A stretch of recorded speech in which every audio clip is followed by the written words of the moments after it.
Celebrate.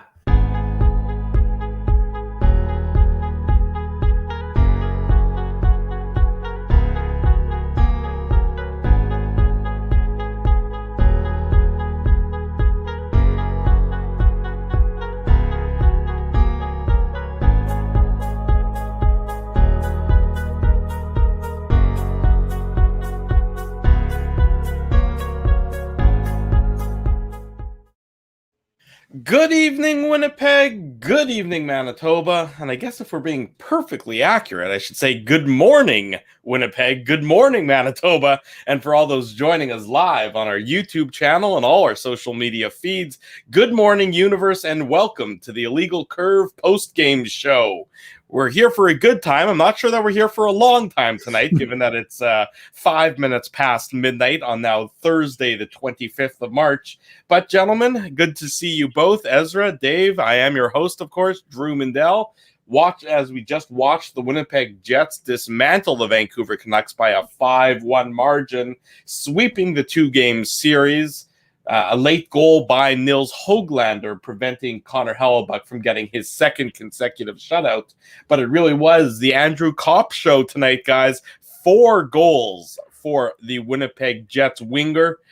First time he's ever had a hat trick. Certainly that means the first time he's ever had a 4-goal game in the NHL and in college hockey as well. So, I guess we have to start talking about the performance of the Winnipeg Jets number 9 tonight. Yeah, and I think we also have to talk about Marcella Chartrand winning $100,000. Congratulations to her.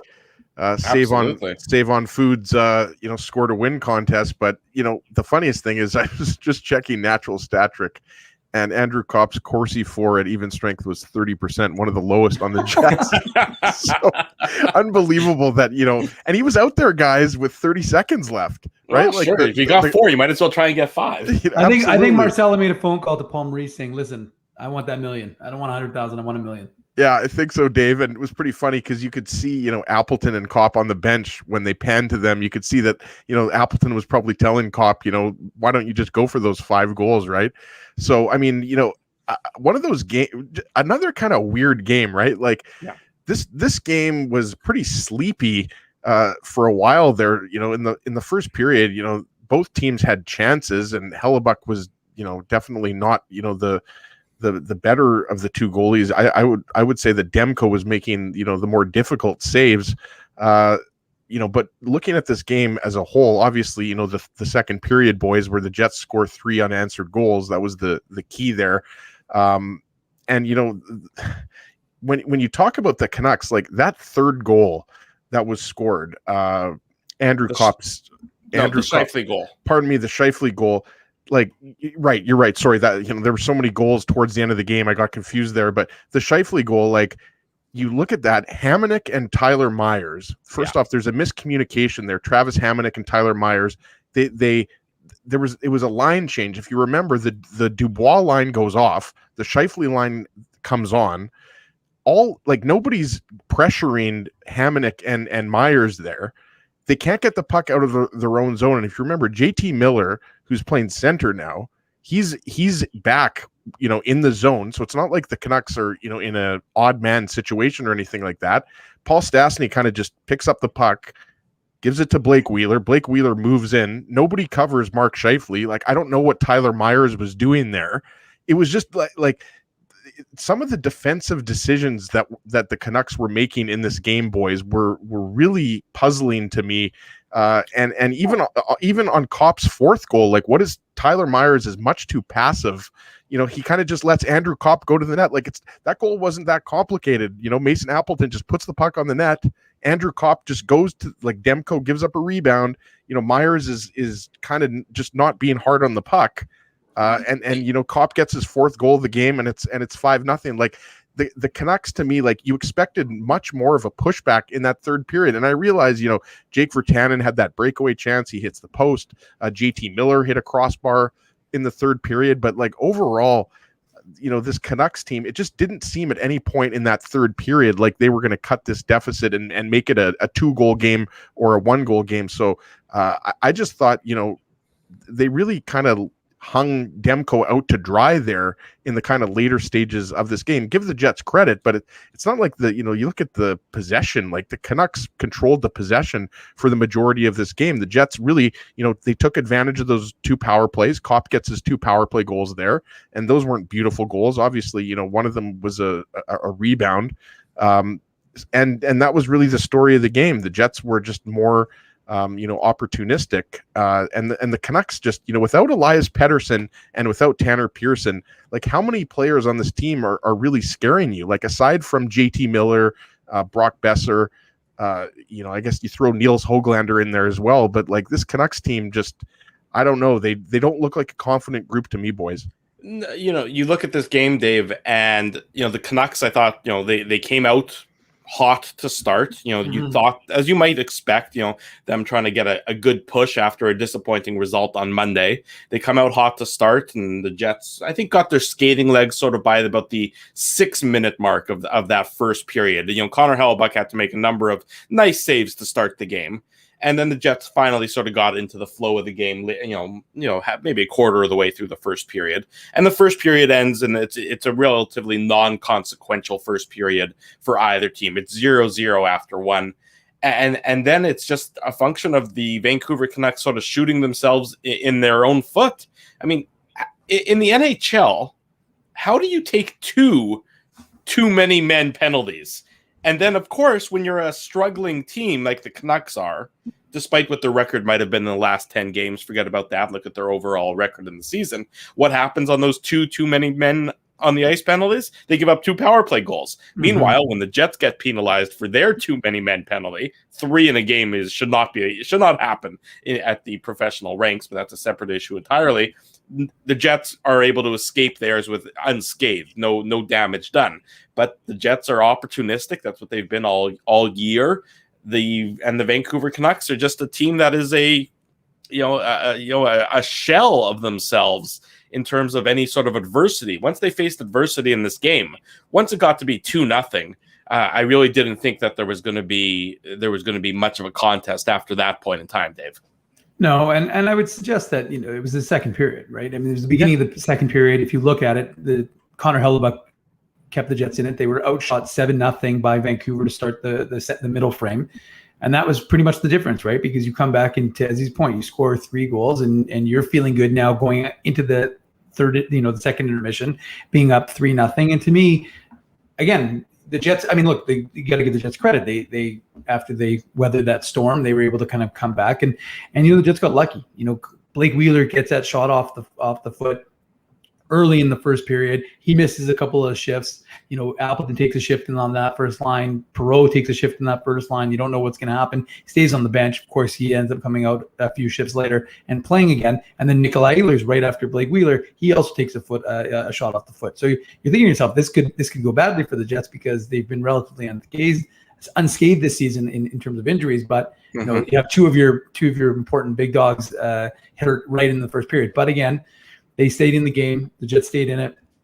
Demko was good again. And to Ezzy's point, it wasn't as if the Canucks wilted. They kept it. They played strong, right? But they just didn't have that firepower. And that's what happens when you're missing some of these big weapons, I think. And again, to me, the difference was Connor Hellebuyck was good once again, and very close to having his second straight shutout, which I think for him would have been the first time for the Jets. But, that second period, that started the second period, Vancouver pushed, and they just couldn't break Connor Hellebuyck. And when Connor Hellebuyck didn't break, gave the Jets that opportunity, which we've seen throughout the course of the season, gave this Jets team an opportunity. What do? They get the power play goals. They get that 2-0 lead. Then, a late third goal in that second period really kind of, to me, that's the game at that point. I don't think the Jets are giving up a 3-goal lead at after 40 minutes. So once they held and once they were able to strike back, I thought the Jets were in cruise control. No, absolutely. And going, I keep harping on that goal by Scheifele, but go back, and I actually did, God bless PVR. I went back and watched it. It's how does Scheifele get so open? I have to go back and look at it again. But honestly though, Drew, and it's not just, Scheifele is just there to kind of, clean up put the garbage goal in. It was Blake Wheeler's work on a nice pass from Stats, right? But you go back and look at that goal, it was a line change. Again, I'm going back here, but like Hamonic and Myers, like the fact that they were somehow able to turn that puck over with zero pressure, and then JT Miller is back, so you have support there, but JT Miller's kind of floating around and he kind of goes towards Stastny, and then nobody picks up Scheifele coming to the net. It was just like, to give up that third goal, to Dave's point, in that fashion. That's why really you just didn't have any feeling that the Canucks were going to come back in this game. And I realized, like, since that, 5-2 loss to the Jets, what was that, 2 weeks ago, 2.5 weeks ago, the Canucks had put together 7 wins in 9 games, but like, and I realized there were a few games in there, or at least one win over the Senators there, boys, but like, to me, the Jets just clearly looked like the better team. And again, this is kind of one of those games where the analytics and the eye test don't match up, because if you look at the stats and you look at the possession numbers, it's all in Vancouver's favor. And so you're asking yourself, like, well, why was the score 5-1? Well, you had 2 timely power play goals. You had a couple of goals where the Canucks just completely fell asleep. And again, I don't want to pick on Tyler Myers here. I just thought he was awful tonight. Like, to me, he just. Well, I don't want to pick on him, but he's done.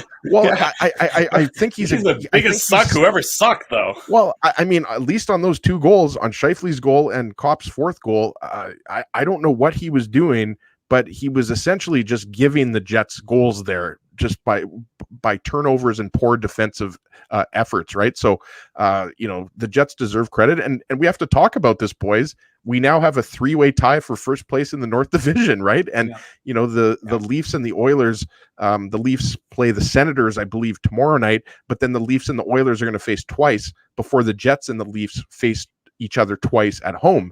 So you're gonna have some really good battles coming up here for first place in the North Division, and now the Leafs actually have a game in hand on the Jets, as opposed to the Jets, who had 3 games in hand on the Leafs a couple of weeks back. So we're going to have a nice race, and the Jets are in a great position here to win the division with less than half of a season left. Like, I realize that you might say the Leafs have more talent on paper, but why can't the Jets win this division? It's completely wide open.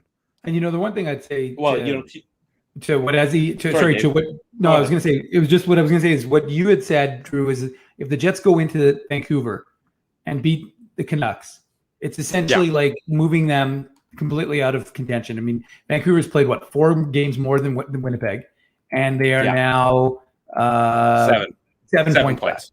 So, and they're off for a week now, right, Dave? So they have 7 days to think about how poorly they played the last 2 games. That's right. And so to me, again, they're going to be thinking about how harsh you are with your comments. Is really what they're going to be thinking about. Tyler Myers is going to be upset with you there, Mr. Ginsburg.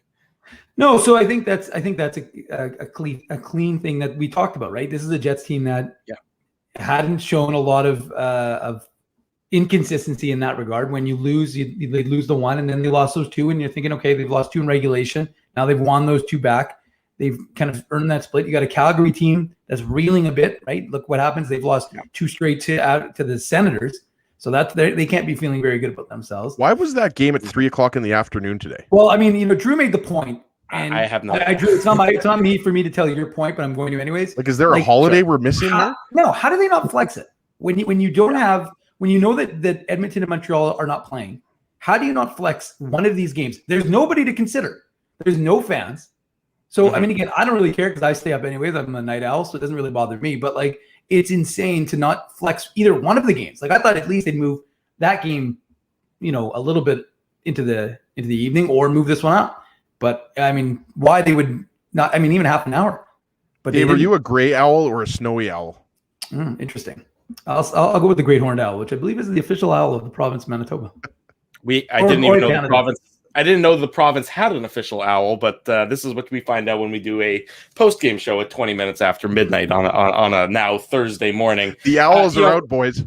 Yeah, as you talked about it when you were talking about this Scheifele goal, and I mean, and you're right. But what stood out to me about it is after Scheifele scores there, if you go back and you look at it, him and Wheeler are laughing. I mean, they're literally laughing, I think, and I don't know if they're laughing about the goal because it was the easiest goal Scheifele's ever scored. Well, I think they're laughing at their opponent, and I think they're laughing at the Canucks D zone coverage there. I mean, I honestly think that's what they're laughing at. Is like, Wheeler, has his opportunity there, and Scheifele just comes in and he takes the puck and flips it up. And to your point, I think he just, they're laughing at, like, why was I unaccosted? Why was I able to do that? Why was there nobody around me? And when you see, one opponent laughing at another opponent, that's got to be fairly demoralizing for the Vancouver Canucks. And they should be demoralized. I mean, look, they lost 5-1. I mean, officially, the one goal didn't matter because it happened with 90 seconds to go. So they get absolutely, destroyed in their own zone for the majority of the game, and this is what it was. It was the Jets almost toying with them towards the end of the game there. Yeah, absolutely. And we talked about, they've played more games than any other team in the NHL. We talked about, the 7-day break that they have coming up. They were outscored 10-1 in 2 games against a team that they're trying to catch in the standings at home. Yeah. You know what this was reminiscent of? Remember the 2-game series between the Jets and the Washington Capitals when the Jets were in the Southeast Division? And it was a back-to-back. It was a Thursday, Friday, or a Friday, Saturday, 2 in a row. And that was the lockout year, right?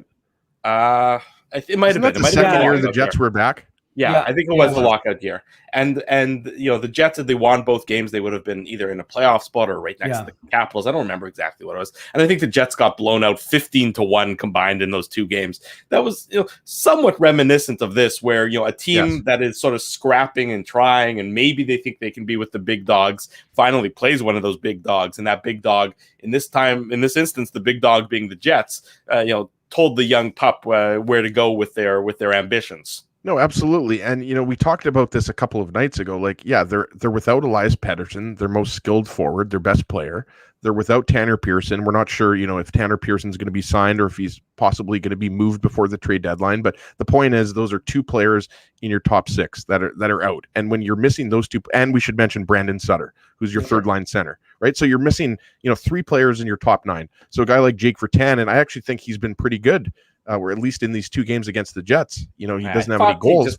I thought he just does things. I don't think he does things of any consequence. That's what I tweeted. I mean, he had the breakaway, and that was fine. He gets credit for a breakaway, and he beats Hellbuck, but he hits the post. But other than that, I just thought he was going for a skate on the ice, like a casual stroll half the time, where he does things that are inconsequential to the play. Yeah, fair enough. And I think, Drew, you mentioned, casual stroll. And for me, like that kind of sums up the Canucks. Like I mentioned this last game, like to me, again, I mean, this is more eye test, but they just look like a passive group. Like they're fighting for their playoff lives. Dave mentioned this, 5 to 10 minutes ago. Like they're done. Like for them to make the playoffs, they're probably going to have to go on like a 6, 7, 8 game winning streak. Like, does anybody? It's over, Rock. It's done. It's done. Yeah. Like, and we talked about like the Jets, Oilers, and Leafs are tied for first. We know those teams are most likely going to get in, and most people would agree that Montreal is the best bet to get that 4th spot. Like Calgary's still in it, but like they just lost 2 games to the Senators. So really, I mean, this playoff race might be over in a week or 2.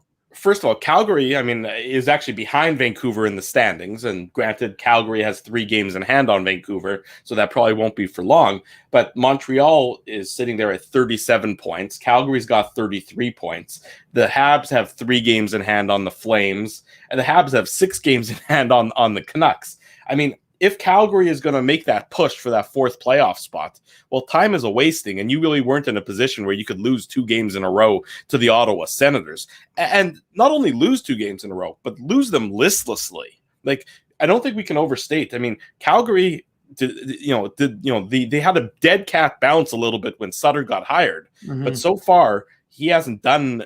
It's not like he's going to, flip a switch on that team. There seems to be something rotten in Calgary. They can't score goals, Drew. What do they have? Three goals or 4 goals in their last 3 games? Their goal differential is minus 13. Yeah, like they have the fewest goals. They have the fewest goals in the North Division. Yeah. And a team with Goudreau and Monahan and a Lindholm and Kachuk should not have a problem scoring goals. And by the way, if goal scoring is your problem, Daryl Sutter is not the hire to try and generate offense because he barely believes in scoring goals at the best of times. No, and it goes back to what Dave said about the Canucks here. Like, the Jets have really made it difficult by beating them twice in regulation. It's going to be really difficult, after this week off here for the Canucks to make the playoffs. And it's going to be a similar situation here with the 3 games in Calgary, guys, right? Like you mentioned it, Drew, like the Flames are actually behind the Canucks in points with games in hand. But if the Jets are able to defeat the Flames 3 times in a row, and I think there's I mentioned this a couple nights ago, I think it would be tough to expect 3 wins, but after seeing what the Flames did against the Senators, I don't know how hard it's going to be, for the Jets to beat the Flames. We know they're a better team, and obviously, the Flames are going to be a desperate group because they've lost 3 games in a row and they're fighting for their playoff lives here. But yeah, I mean, both the Canucks and Flames, have shown to be very flawed teams here. Like, I think Sean Monahan doesn't have any goals in his last 6 games. I think Tkachuk has 1 goal in his last 10 games or 1 goal in his last 11 games. So, Tkachuk, Monahan, these are your top players. You mentioned Johnny Gaudreau, like, he's putting up the points, but it's just not going to cut it when you're scoring 1 goal against the bottom team in the North Division, right? So the Jets have a really good chance here. And we've talked about it. You've got a lot of hockey left. I realize, half the season's already over here, but you have a chance to finish first in the North Division. We know what that means. I mean, that means home ice. And even though, home ice doesn't necessarily mean you're going to have the fans, you still want to finish first in the division. And the Jets have a really good chance here to do that. Well, when this series against Vancouver started, so after Saturday night's game where everyone was disappointed with the result and everyone was a little apoplectic about how the Jets played in that third period, Paul Maurice came out and he said, look, we played 9 games in a row against playoff teams that are currently in a playoff spot, and they went, would they go 4-4-1 or whatever it was.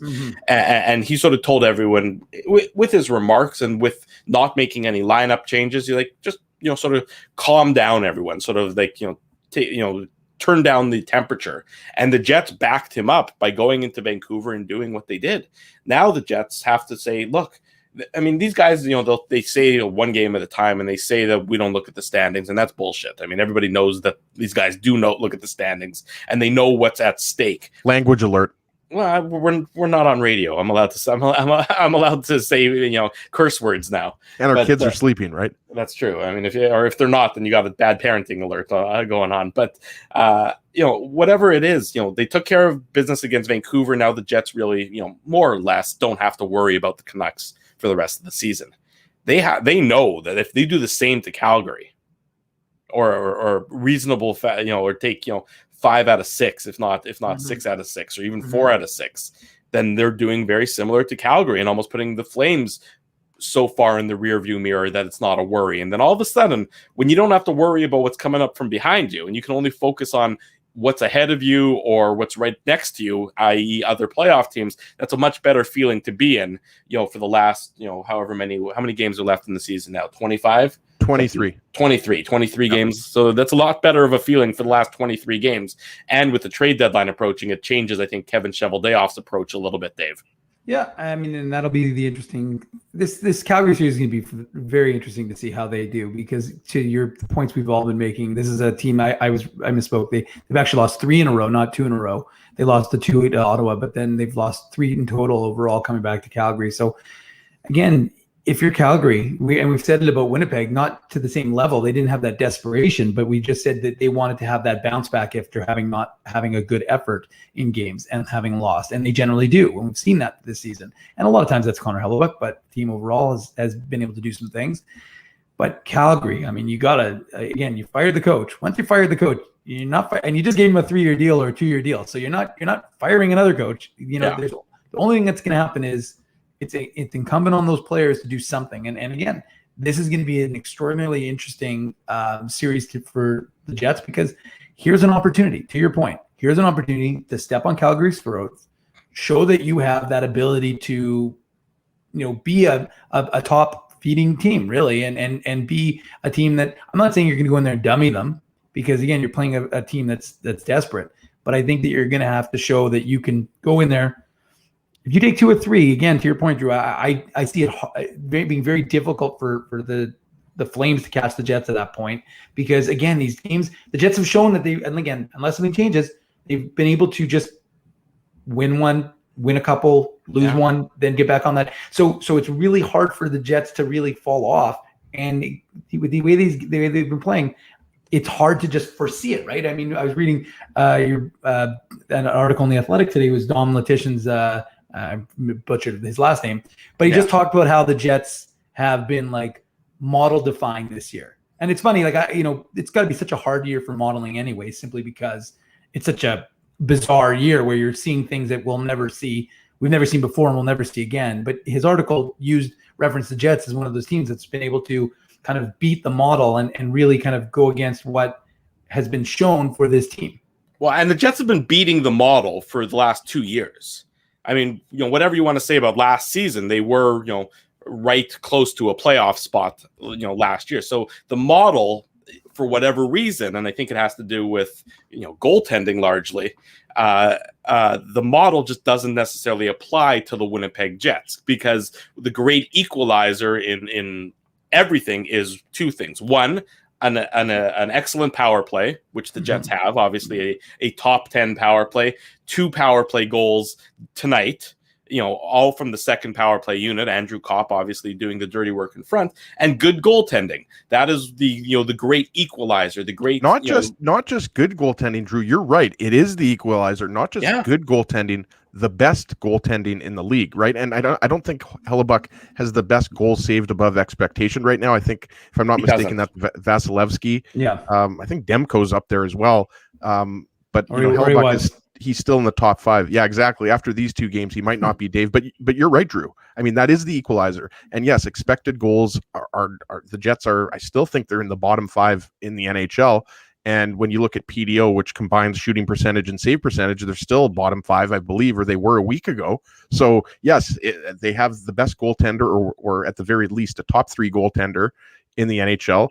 And the shooting percentage is relatively high, and the power play has been red hot for 8, 9, 10 games now. So the analytics might say that the Jets aren't one of the top teams, even though when we had Micah Blake McCurdy on, his model said that the Jets were, I think it was the second best team in the North Division. So if you think about it, that's exactly where they are right now.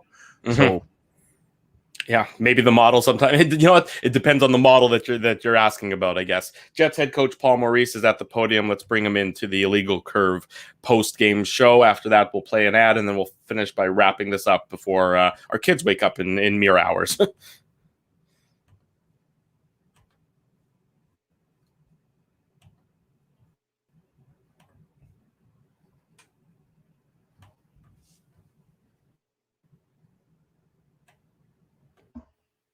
Oh.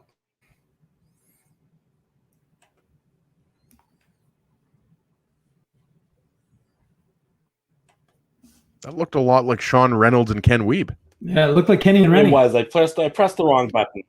Plus, I was like, it's Jets versus Oilers. And by the way, while we've got a few seconds, Drew, smash that like button, people. Yeah. What are you doing? Smash that like. You pump 12:30. It's 12:30 at night right now, and we want you smashing that like. We want you hitting the subscribe button.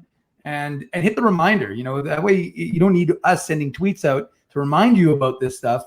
You get the reminders right to your device. So make sure you do all of those things. And for Richard Dubs, I believe we will be working on Passover.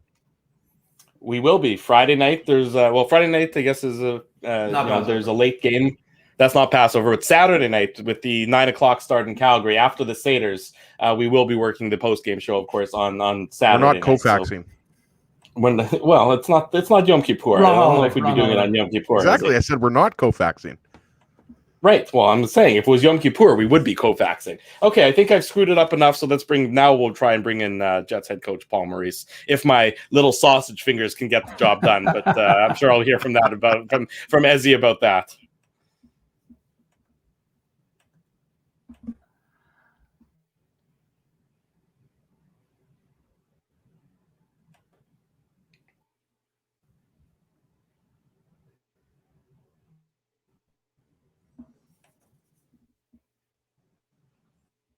Up in his development in terms of his offensive production? That would be the simple answer. I think that he spends trying to develop that part of his game, his talent and his gift is the defensive part of the game. That comes naturally to him off his hands, picking up pucks along the boards, just worked at it. I also think we've talked about this last game that line is for his style of play. He can play with other styles, but because he's so strong defensively, that those guys kind of have a unique game. They can play against the other team's best, or in a different match that was going on tonight, they can be pretty dominant over the last two games. We'll go next to Paul Friesen from the Winnipeg Sun. Go ahead, Paul. Andrew has 5 goals, I guess, now in his last 3 games. Before that, 1 goal in 23. I guess you can't really explain that. No, you know what? That's so true. Like, I do think, that the players talk about that confidence, and sometimes it's the confidence to shoot the puck, right? But it's not like there was decisions for him tonight. It's a rebound in the slot. You know he's going to shoot that puck. But other guys, and I would use maybe an extreme example or a more obvious example would be Nikolai Ehlers, right? So when he's confident, he's always looking to shoot the puck, and when he's not, his whole game changes. With Andrew, it's I think in parts of this, the 2 power play goals is a bit of a version of it. That line, when it's going, there's more action right around the net, right? When they're doing the right things. So they find themselves there, and he's willing to go net front. So I think that line's had an uptick over the last 2 weeks. I would think they started to get stronger. So more offensive time, more net and opportunities. So I with Andrew, it's not. I find him overpassing the puck when he's not scoring. I didn't think he was.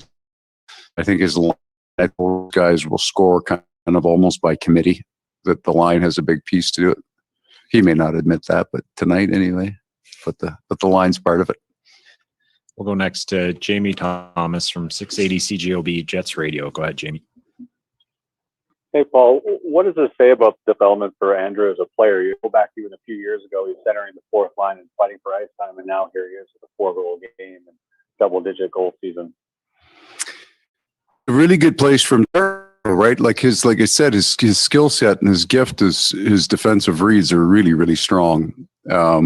So that's the right place to break into a league, and he's very unique in that 4th line first year player that we didn't show any video to because he just didn't make any mistakes, and he's going to be high. But I think that he's really worked at his offensive game, right? Spent an awful lot of time on the ice handling pucks to pass. I think his relationship with Mark Scheifele's helped that. I think that they spent a lot of time working on those things. So while it may not be the first strength that he has, he's developed it, I think, now into a strength. Next to Sean Reynolds from Sportsnet. Go ahead, Sean. Hey, Paul. I'm interested. I'm sure you faced this during your career, but when you've got a deep team like you have that is able to score up and down the lineup, you've talked time and time again about the different lines creating offense in different ways. What's the challenge as a coach in trying to match up against a team not just deep, but is able to bring offense in very drastic styles? So you just try to find strengths. So it was an unusual little matchup tonight. You noticed that Lowry and Thompson took the big bulk of the defensive zone faceoffs, and then Dubois, who had a hard time face circle, and Scheifele's on the offensive zone draws. Sometimes it's just you're trying to match styles where you can find an advantage. The line's unusual in that sometimes if you can get a 3-hole, which doesn't happen here, they can be pretty dominant, right? When they're a little bit of the pressures come off them to check, where they can get out and start thinking about playing in the offensive zone, and it's not purely defense first. Those 3 guys have spent a big bulk of their time just shutting down, just trying to limit team's players. So they got a little unique look tonight. Mark normally now is Stastny being there. So many is just face-off driven because we have a lefty and righty and center will take the other team's best. in those positions. And then I'm trying to find a place for Dubois' line, who at times have been really, really good. Was their A game. I thought they were close to a bunch of good things, but they couldn't break it. So the Thompson line is the interesting one. It's kind of started as a 7-8 minute line, and with the 6 minute mark with the goalie out, Scheif go on the right hand draw. I had Lowry come out next, but I had Thompson up. They were coming out with the goalie out because they just earned it in their last 6 years. They've really going to step forward. Go next, Murat. Let it go ahead, Murat. Hi, Paul. Just kind of following up on some of these matchup thoughts. When a line like Kopp and Lowry's and Appleton's line switches the matchup that they're getting, does that change then what defenses that they play in front of, and whether that's something that you're actively doing or not? How does that pairing that they play? Yeah, so it does. That would be, Murat, that would be the thing that doesn't really change. If the game even or you're ahead, so you have your match against the others 4 minutes, and it's not more difficult. That's you're trying. You want your D, and that's true of even or better. But if you're behind it, then you're starting to think about getting your more offensive defensemen behind your more offensive lines if you can. So it does change the pairings. But you know what? I liked on each of them. I like the way they move the puck a little bit tonight. I think, Pionk's been doing that. Maurice, he does that. But the Logan Stanley moves the puck pretty well and has the ability to get pucks to that. So I don't feel that if we got into a Scheifele kind of Stanley DeMello grouping, I wouldn't be afraid of that. Wouldn't bother me. We'll go next to Paul Friesen from the Sun. Go ahead, Paul. Paul, the scoreboard says 9-1 here these last 2 games. Where's your team's game at right now? You know what? That stat is a little bit like our record against Vancouver, and I saw it on the boards here going into last night's game, something like 18-3 or 17-3, and I would never have thought that, and I felt that about these 2 games. So it's good.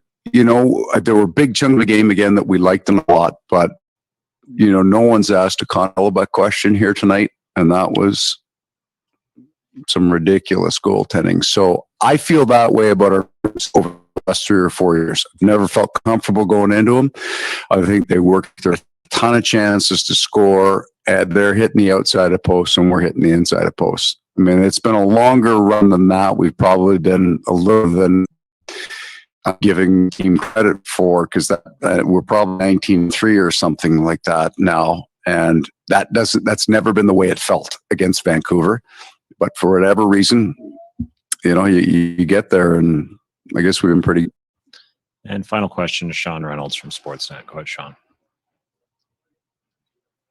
Paul Stanley talked about his first fight. It sounded like he enjoyed it.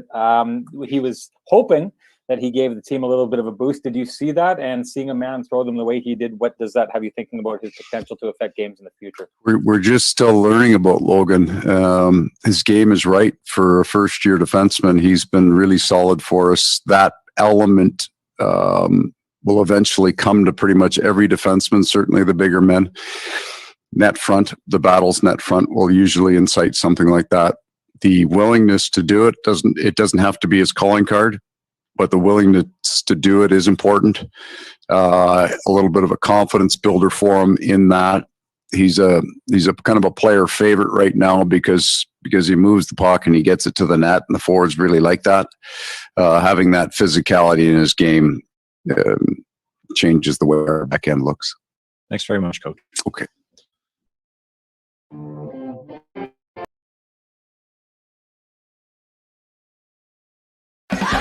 Keeping Winnipeg laughing for over 30 years.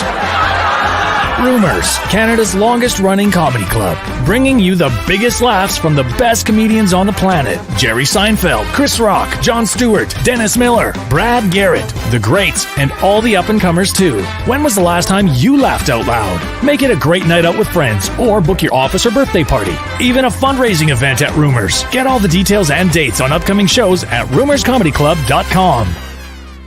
Hey, Drew. Ezzy, whoa, what a smile! Yeah, I got my crowns done at Linden Market Dental Center, and they whiten my teeth. I see. They're so bright that every time I smile, they go... We have hockey tonight. Do you have a mouth guard to protect those pearly whites? I sure do. Whoa, they even ting through the mouth guard. Linden Market Dental Center covers all your dental needs from restorative to cosmetic dentistry and will fit you with a sports guard for that active lifestyle. 877 Waverly. See lindenmarketdental.com. Hi, it's Drew from Illegal Curve here. Selling your home can be stressful, but it wasn't for me. Thanks to my friends at Zappia Group Realty, they made the process so easy. My home sold within 48 hours and with multiple offers. Zappia Group Realty took care of everything with their exquisite customer service and attention to detail. If you want to sell your home for more in less time, get started by talking to Frank and Mauro Zappia of Zappia Group Realty. Online at zappiagroup.com. While you can't always count on your team winning, nor your favorite player scoring, one thing you can always count on is Bernstein's Deli. They've expanded their services because the team at Bernstein's Deli wants to accommodate your needs and keep you safe. Open Tuesday to Saturday from 9 a.m. to 6 p.m. to serve you. Head to your phone, in-store or online to shop for groceries or order meals from the restaurant, like the legendary Illegal Curve sandwich. Just go to bernsteinsdeli.com. So you're a pizza person, you married a wing person, but somehow your kids are salad people. You can't pick your fam, but you can pick your BP meal deal, starting from $18.99 for takeout or delivery at bostonpizza.com. We're back on the Illegal Curve hockey show, the Illegal Curve postgame show, I should say. 12:45 in the morning, Thursday, the 25th of March. Nice to see so many of you sticking with us for the postgame show. We do appreciate that. While you're here, smash the subscribe button. Make sure that you hit the reminder. Do that. That way you get alerted each and every time we go live here with the Illegal Curve Hockey Show or the Illegal Curve Post-Game Show. Quick reminder, of course, after us, our friends Kenny and Rennie, they're going to keep the post-game show talk going. Surf on over to their YouTube channel. Join them. A rumor has it that at 1 o'clock, Ken Weeb takes off his shirt. So I don't know what's going to if that's actually going to happen today or not. But, who knows what's going to happen when the show gets to the 1 a.m. hour. Final thoughts from Dave and Ezzy. Quickly, guys, because really our kids are going to be up very, very soon. Well, it's 1:45 in the morning, and Sasha Rosen is asking us to maybe do a top 5 Jewish players of all time. I would have to think Zach Hyman is in there, and I would have to think Matthew Schneider is in there. I would throw Ronnie Stern in there. Valerie Kamensky, I believe, is Jewish, and Evgeny Malkin, I think, is half Jewish, so I'd throw those two in there as well. I think so. Yeah, I'm not sure about that. I'm not sure about your research there, big boy. You could go I think Zach Hyman for sure. We watched one tonight. Quinn Hughes, Jack Hughes, Nate Thompson. Come on. There's a couple. There's enough Jews that you don't have to start making up people or start assigning Judaism to other people. So that's your final thought. Jewish connection with Evgeny Malkin. I think you should look into that. But that's your final thought. We're done with you now. Dave, your final thought. No, I think the Jets did what they needed to do. I mean, you have Connor Hellebuck. It's funny how Paul Maurice said in his availability how nobody even asked about Connor Hellebuck. I think that's just kind of become what we've come to expect from Connor Hellebuck, right? He just goes out and has a performance like that. And again, if he doesn't have that second period, the start of that second period where the Jets are outshot 7-0, the composition of this game or the way this game looks could have been significantly different. So to me, Connor Hellebuck is a story again, late, give up the shutout late in the game, but really almost back-to-back shutouts for him. And I wasn't surprised that he went with Connor Hellebuck tonight, but we had talked about it previously. We weren't sure if that was really the only question mark really for me. And we're seeing how the Jets are managing their time really with this schedule, right? We knew they really only have 2 days of practice in like 6 weeks or 8 weeks or something like that. But even the days where they could get into practice, like a day like yesterday, they chose to take it off and give the players that time to rest and recover. So it seems like they're managing the team well. And again, we're going to go watch what this team is able to do in Calgary. And if they can keep this up, especially against a Calgary team that's just not firing on all cylinders, if you can go in there, especially if you can take that first game, and all the players have talked about how important these first games are. And if you can go in, you take that first game, again, you're not guaranteeing yourself a playoff spot. You're not guaranteeing you're going to be a first place team, but I think you've really positioned yourself to be at least a playoff team if you can go in and do what you need to do against the Calgary Flames.